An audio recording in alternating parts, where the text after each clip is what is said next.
Hey, Big John here. I'm building a little workspace, and I want to show you what I've done so far. That way you can kind of follow along with me later.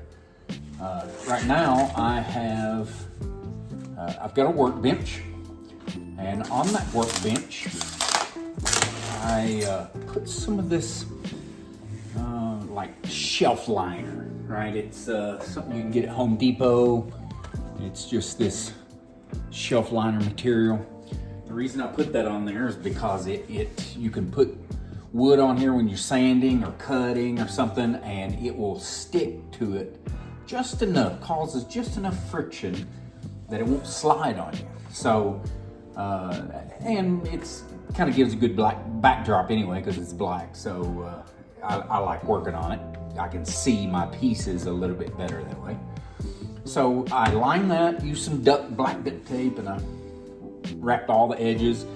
Got it put down on this work surface. The surface itself is like 1 inch thick wood on metal supports underneath.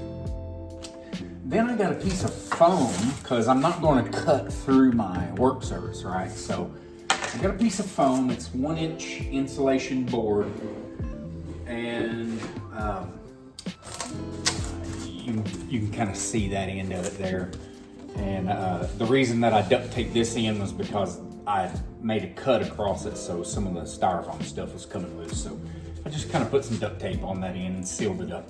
So I lay this on top of the workbench when I'm going to cut something, and I set the blade of my circular saw just deeper than the piece of material itself. So it just barely creates a curve. This is just a little curve in the foam board. And doesn't mess up your tools. You know, it's a really cool hack for having a piece of material you can lay flat and then cut, and it has support all the way across the cut. So you're not like hanging off the end of a workspace where, you know, when you get to the end of the cut, it kind of falls down and wants to fall down on you. You don't have that with this. So you just like kind of lay it down flat. You can cut across, it's got support the whole cut. And so that works great. And I can, when I'm done with that, I can just kind of pick it up and set it off to the side over here. And then I've got my work surface again. So, so far, I think you can see on the back wall, I've got a piece of plywood put up here.